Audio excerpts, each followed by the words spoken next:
6 লক্ষ মানুষ হজ করলো, সবার হজ হইল, কিন্তু লোকটার হজ হয় নাই। ইনাফরমান ব্যক্তিটা কেন তার হজ হলো না? বিষয়টা আমি জানতে চাই। আমার আল্লাহ বললেন, বন্ধুগো, সে তাকে পাহাড়ের পাদদেশে, পাহাড়ের ওই পারে, লোকটার 2টা হাত নাই, 2টা পা নাই, তার নাম মোহাম্মদ হারুন বকলি। এই মতে উনি অনুমতি চাইলেন। আমার আল্লাহ বাইজিদ বুস্তামি রহমাতুল্লাহকে অনুমতি দিলেন। বাইজিদ বুস্তামি রহমাতুল্লাহ যাইতে যাইতে যাইতে যাইতে পাহাড়ের কাছে চলে যায়। পাহাড়ের পাদদেশে, পাহাড়ের ওই পারে গিয়া বাবা লোকটার সঙ্গে সাক্ষাৎ। লোকটা দূর থেকে বলতেছেন, বাইজিদ, ওহো বাইজিদ গো, তুমি আমার নিকট আসছো। এই বছর যে আমি হজ করেছি, হজ কবুল হয় নাই, এই সংবাদ জানাইবার জন্য বুঝি তুমি আইছো? জোরে জোরে কোন সাথে সাথে বাইজিদ বুস্তামি রহমাতুল্লাহ আলাইহি আশ্চর্য হয়ে যায়। বিষয়টা কি? আমার নাম যে বাইজিদ, এই লোকটা জানলো কিভাবে? আমি যে হজের সংবাদ নিয়ে আসছি, কবুল হয় নাই, এই বিষয়টা জানলো কিভাবে?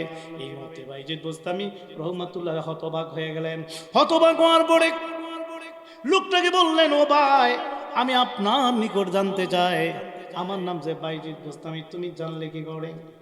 এবং আমি যে হজের সংবাদ নিয়ে আসছি, এটা তুমি জানলে কি করে? এই মুহূর্তে লোকটা বলল, আমার মা দোয়া করছিলেন, আমার আল্লাহ সবকিছু আগেই সংবাদ জানাইয়া দিবেন, আল্লাহ কবুল করছে।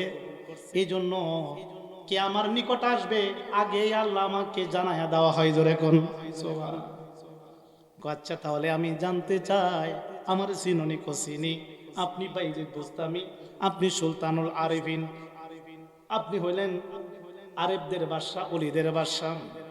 তাহলে শুধু আপনি না, আজকে 20 বছর যাবত আমার হজ কবুল হয় নাই।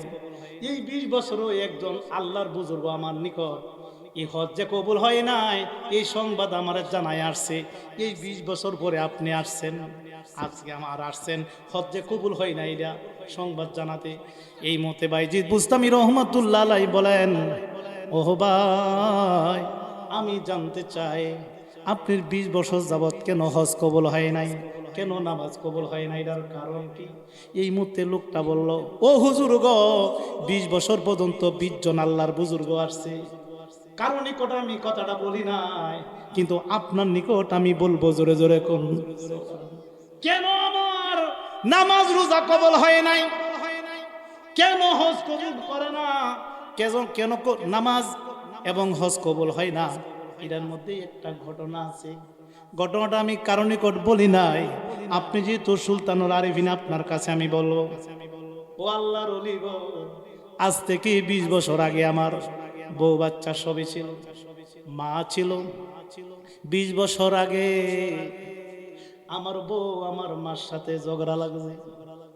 ঝগড়া লাগার পরে আমি বউয়ের পক্ষ নিলাম। বউয়ের পক্ষ নিয়ে আমার মাকে চুলে ধরে জমিনের মধ্যে ফেলে দিয়ে মায়ের পেটের মধ্যে একটা লাথি মারছিলাম। মা উ আ কয়া চিৎকার মেরে আল্লাহ পাকের দরবারে বলছিলেন, মাবুদ, যেই পেটের মধ্যে আমি সন্তানকে ধারণ করলাম, এই পেটের মধ্যে লাথি মারছে গো আল্লাহ, তুমি তারে জাহান্নামে নিও।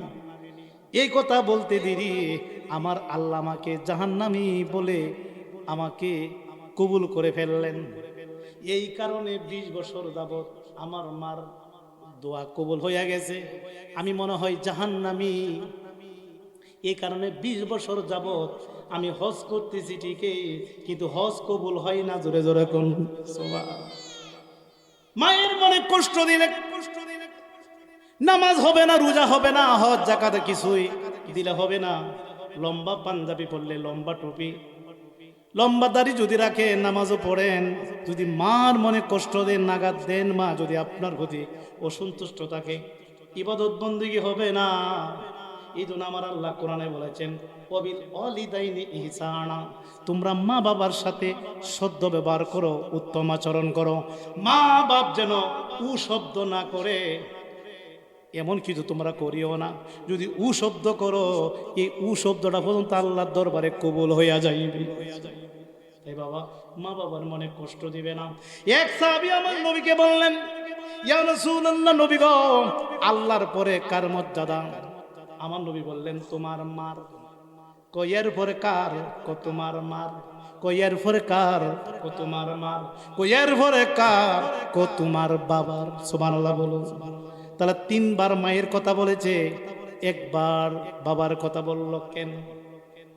মুহাদ্দিসিন ইকরাম লেখেন মার কথা তিনবার বলার কারণ হইল, কারণ মা বাবার চাইতে 3 গুণ বেশি কষ্ট করে। এক নাম্বার, মা সন্তানদারে গর্ভে ধারণ করে, পেটের মধ্যে সন্তানটা মারে কত লাথি মারে, মা উহ আ করে। এই কষ্ট শিকারটা বাবা করে না, মা করে।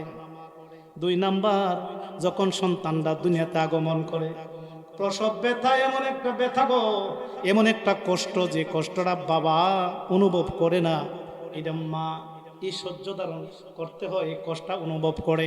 2, 3 নাম্বার, সন্তানটা যখন দুনিয়াতে আগমন করে, তখন সন্তানটারে 32 নালের দুধ খাওয়াই জোরে কোন, তাহলে গুণ কয়টা? 3। এই কষ্ট মা বেশি করে, 3টা। আর বাবা কি করে? এই সন্তানটারে রিজিকের ব্যবস্থা করে জোরে কোন, অর্থাৎ কামাই রুজি কইরা তারে বাবা খাবারের চলাফেরার যে অর্থ উপার্জন করে। এই জন্য বাবার কথা একবার, মায়ের কথা 3 বার। আমার নবী বলছেন, মার দিকে বাবার দিকে যে কেউ যদি নেক নজরে একবার তাকায়, তার আমল নামার মধ্যে একটা মাকবুল হজ, একটা উমরার সওয়াব লেখা হয়। সাহাবীরা কয়, ইয়া রাসূলুল্লাহ, নবী গো, আমার মায়ের মুখের দিকে যদি আমি বারবার তাকাই, আমার নবী কো বারবারই মাকবুল হজ হইবে। সুবহানাল্লাহ বলতেন বাবা। তাহলে আমরা মা বাবার সেবা করা দরকার আছে কি নাই? বাবাকে কাবা জানিও, বাবাকে কাবা জানিও, মদিনা জানিও মাকে, যদি গো বাঁচিয়া থাকে। বাবাকে কাবা জানিও, মদিনা জানিও মাকে, যদি গো বাঁচিয়া থাকে। সেবিও বাবাকে, সেবিও মাকে, সেবিও বাবাকে, সেবিও মাকে, কাবার চেয়ে তারা বড় সম্পদ। করিও নবীর উম্মত, করিও নবীর উম্মত। আমি করি নাই, করিতে পারি নাই, আমি করি নাই, করিতে পারি নাই, পিতা মাতার খেদমত। করিও নবীর উম্মত, করিও নবীর উম্মত। চিৎকার দিয়ে বলুন মারহাবা। আমরা কি বাবা মা বাবার খেদমত করতে চাই কি চাই না? যার ঘরে মা বাবা আছে, তার ঘরে মক্কা মদিনা আছে। আমরা কি মা বাবার খেদমত করতে চাই? কে কে হাত তুলে দেখাই বাবা। নারায়ে তাকবীর, নারায়ে রিসালাত, আহলে সুন্নাত ওয়াল জামাত। সবাই বলি মারহাবা। বাবার বন্ধুরা, যেই কথা বলতেছিলাম, বাইজিদ বুস্তামি রহমাতুল্লাহ আলাইহি কয়, ও ভাই, মায়ের কাছে তুমি এত বড় অন্যায় করলে, এরপরে কি তুমি মাপ চাও নাই? লোকটা বলল, হুজুর গো, আমি মায়ের কাছে পড়ে ভুল বুঝে মাপ চাইছিলাম, মা আমারে মাপ দিছে, কিন্তু এই কথা মার মুখ দিয়ে বলে নাই। আল্লাহ গো, তারে তুমি জান্নাতবাসী কইরো, এই কথা বলে নাই। কিন্তু মার কাছে যখন আমি ক্ষমা চাইলাম, মা একটা নতুন কথা বলছে। কি বলছে? মার কাছে যখন পায়ে ধরে ক্ষমা চাইলাম, মায়ের কথা বলছিল, বাবা গো, তোমার জন্য দোয়া করতেছি, আল্লাহ আমার ছেলেরে কোথায় যাবে, কোথায় না যাবে, কি হবে কি না হবে, তুমি আল্লাহর পক্ষ থেকে আগেই সংবাদ জানাইয়া দিও জোরে কোন। এটা আল্লাহ কবুল করে। এখন আমি নামাজ পড়লে কবুল হয় কিনা, রোজা রাখলে কবুল হয় কিনা, হজ করলে কবুল হয়ে গেলে, এটা আগেই আল্লাহ আমারে জানাই দেওয়া হয়। সুবহানাল্লাহ বলতে না জোরে? এটা করলে আমার সংবাদ জানা দেওয়া হয়, তোমার হজ কবুল হয় নাই, তোমার নামাজ কবুল হয় নাই। এটা আমার মা দাও করে গেছে, এই সংবাদ আমি পাই, কিন্তু আমার মা আমার জান্নাতি বলে ঘোষণা দেয়। এই মুহূর্তে উনি কাঁদতে শুরু করছেন। এই মুহূর্তে বাবা বাইজিদ বুস্তামি রহমাতুল্লাহ পায়ের মধ্যে পড়িয়া এই লোকটা কান্না শুরু করছে, বাবা গো, আমার জন্য একটু দোয়া করেন না গো বাবা। আপনি তো আল্লাহর ওলি, ওলিদের দোয়া আল্লাহ ফেরত দেয় না। আল্লাহ গো, আল্লাহরে বলতেছে, আল্লাহ তোমার বন্ধুরও ছিল, আমার মাফ করো। বাইজিদ বুস্তামি বলতেছে, বাইজিদ বুস্তামি, দয়া করে আমার জন্য একটু ব্যবস্থা করা যায় কিনা? এখন আল্লাহর ওলির দয়া হয়ে যায়। আওয়াজ দিয়ে বলুন বাবা, আল্লাহর ওলির দয়া আমরা সে কম না বেশি? এই মুহূর্তে বাইজিদ বুস্তামি রহমাতুল্লাহ দেখি তোমার জন্য কি করতে পারে। এই মুহূর্তে লোকটা বললেন, হুজুর আপনার আগে যত বুজুর্গ আসছে সব বুজুর্গ আল্লাহর কাছে ক্ষমা চাইছে, কিন্তু আমারে মাপ দেয় নাই। জোরে কোন, আমি এত বড় অন্যায় করছি, মায়ের মনে আঘাত দিয়েছি, কষ্ট দিয়েছি, কোন ওলি তো আল্লাহর দরবারে কবুল হয় নাই। তবে আপনি তো সুলতানুল আরিফিন, আপনি তো আরিফদের বাদশা, আমার মনে হয় আপনি তো আল্লাহ ফেরত দিবে না। জোরে কোন সুবহানাল্লাহ। জিকির করে আল্লাহ আল্লাহ আল্লাহ, জোরে আল্লাহ লা আল্লাহ আল্লাহ আল্লাহ। আরে কেউ রে বানাইলা সফিউল্লাহ, কেউ রে বানাইলা কলিহিলুল্লাহ, কেউ রে বানাইলা সফিউল্লাহ, কেউ রে বানাইলা কলি, কেউ রে বানাইলা কালিমুল্লাহ, কেউ রে বানা লা আমার নবী হাবিবুল্লাহ। আল্লাহ আল্লাহ আল্লাহ আল্লাহ আল্লাহ আল্লাহ আল্লাহ। আরে বুকের ভিতর যন্ত্রণা, নবী তুমি সারা কেউ জানে না। আহ বুকের না, নবী তুমি সারা কেউ জানে। আহ কবে যাব তোমার কাছে, কবে তোমার কাছে স্বপ্নে এসে বলো না। আল্লাহ আল্লাহ আল্লাহ আল্লাহ আল্লাহ আল্লাহ আল্লাহ আল্লাহ আল্লাহ আল্লাহ আল্লাহ লা আল্লাহ আল্লাহ আল্লাহ লা ইলাহা ইল্লাল্লাহ মুহাম্মাদুর রাসূলুল্লাহ। আল্লাহর ওলি বাইজিদ বুস্তামি রহমাতুল্লাহ আলাইহি কই, দেখি আমি তোমার জন্য কি করতে পারি। বাইজিদ বুস্তামি রহমাতুল্লাহ আলাইহি সেজদাতে পড়ে বললেন, মাবুদ ও মাবুদ, এই নাফরমান বান্দা হলো তো তোমার বান্দা, মাবুদ তারে কি ক্ষমা করা যায় না? আমার আল্লাহ বলেন, ও বাইজিদ আপনি আমার বন্ধু, 20 বছর 20টা বুজুর্গ পাঠাইলাম, 20টা বুজুর্গ আমি আল্লাহর কাছে ক্ষমা চাইছে, তার জন্য ক্ষমা চাইছে, আমি ক্ষমা দেই নাই, আমি তাকে মাপ দেই নাই। কারণ আমি মাপ দিব না যতক্ষণ পর্যন্ত তার মা তারে মাপ না দিব, ততক্ষণ পর্যন্ত আমি আল্লাহ তারে মাপ দিব না। জোরে কোন, এই জন্য মাপ দেয় নাই। বন্ধু গো, আপনি যেহেতু রিকোয়েস্ট করতেছেন, আপনি যেহেতু তার জন্য বারবার আবেদন করতেছেন, আপনারে তো আমি ফিরাইয়া দিতে পারি না, যেহেতু আপনি সুলতানুল আরিফিন। ও বন্ধু গো, তবে আপনার সঙ্গে আমি একটা শর্ত দিব, যদি এই শর্ত পালন করে, এই শর্ত হবে আগে, তারপরে আপনার দোয়া কবুল হবে। কোন শর্তটা কি? কোন শর্তটা হইল, যেহেতু তার মা তাকে জাহান্নামী বলে আল্লাহর কাছে, আমি আল্লাহর কাছে দোয়া চাইছি, আমি কবুল করে নিছি, সে জাহান্নামী হয়ে গেছে। এখন আমি আপনার দোয়া তখন কবুল করব, আগে সে জাহান্নামে যাবে, জাহান্নামে যাওয়ার পরে আমি তার মাকে জীবিত করে, যখন মা তারে মাফ করবে, তখন আমি আল্লাহ তারে মাফ করে তারে আমি জান্নাতবাসী করে দিব। জোরে এখন,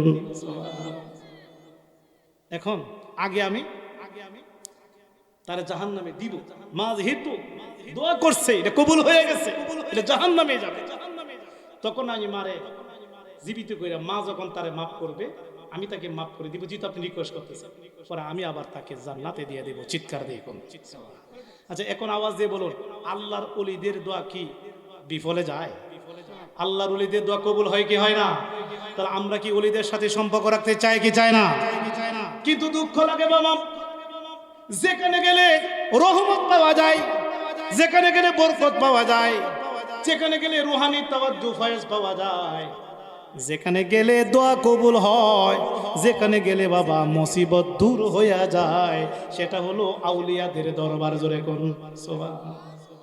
যেখানে গেলে মুসিবত দূর হয়, যেখানে গেলে দোয়া কবুল হয়, যেখানে গেলে ওলি আল্লাহ রুহানি তাওয়াজ্জু ফয়েজ পেয়ে একজন মানুষ পরিবর্তন হয়ে যায়। দোয়া কবুলের জায়গাটাই ওলি আল্লাহর দরবার, সুবহানাল্লাহ বলতে না বাবা।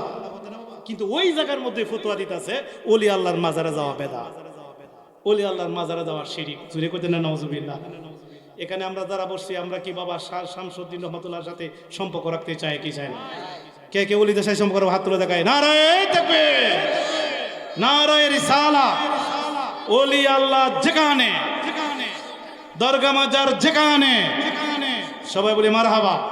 আচ্ছা একটা সত্য করে কথা বলেন তো বাবা, আমরা যে ওলি আল্লাহর মাজারে যাই, মাজারের ভিতরে যখন আমরা বাবা শামসুদ্দিন রহমতুল্লাহর মাজারের ভিতরে যাই, বলুন তো বাবা, যত বড় টেনশন, যত বড় প্যারাশান নিয়ে মাজারে ভিতরে যাই, বলুন তো বাবা, এই প্যারাশান থাকে না চলে যায়? অশান্তি লাগে না শান্তি লাগে? এই শান্তির এই তো ফয়েজ, এটার নাম হয়তো তাওয়াজ্জু। যতক্ষণ ওলির মাজারে থাকবেন শুধু ভালোই লাগবে, শান্তি লাগবে। এই শান্তিটা মাজার থেকে আপনার কলবের মধ্যে তাওয়াজ্জু ডালতেছে, ফয়েজ ডালতেছে। এমনকি যতক্ষণ বসা থাকবেন প্রতিটা মুহূর্তে মুহূর্তে আপনার আমল নামার মধ্যে 100 বছরের মাকবুল ইবাদত লেখা হবে। তাহলে ওলিদের মাজারে যাওয়া কি বেদাত না ইবাদত? এখন আমি বলছি ওলিদের মাজারে গেলে দোয়া করলে এই দোয়া কবুল হয় এবং তার মুসিবত দূর হয়ে যায়। এটা আমি গত মাহফিলও বলছিলাম, আজকে এই মাহফিলও বলতে চাই। আনছো নাকি প্রথম কোনটা আনছো? আনা হয় নাই। প্রথম খণ্ডে গত মাহফিলে দেখাইছি এই ফতোয়ায়ে স্বামী প্রথম খণ্ডে, এই ফতোয়ায়ে স্বামী যেটা রুদ্দুল মুহতার ফতোয়ায়ে স্বামী, পৃথিবীর সবচেয়ে বড় ফতোয়ার কিতাব। এটা সবাই মানে, সবাই মানে। কারণ এইটা হইলো বড় বড় মুফতি যারা, ইসলামী স্কলার যারা, তারাই কিতাব থেকে দূরে নেই। এত বড় কিতাব। এই কিতাবের প্রথম খণ্ডের মধ্যে মুকদ্দমার মধ্যে আল্লামা ইবনে আবিদিন রাহমাতুল্লাহ আলাইহি কোলটা তুলে ধরেছেন। এই কোলটা হলো ইমাম শাফি। শাফিকে একটা মাযহাবের ইমাম। আমরা কি বাবা মাযহাব মানে কি মানি না? আহলে কবিস একটা দল বাড়িছে, এরা মাযহাব মানে না। মাযহাব কি? হানাফি, শাফি, মালিকি, হাম্বলি। আমরা কি চারজন মানে কি মানি না? কিন্তু আহলে হাদিসরা মানে। এই জন্য এরা লামাযহাবি, আহলে হাদিস।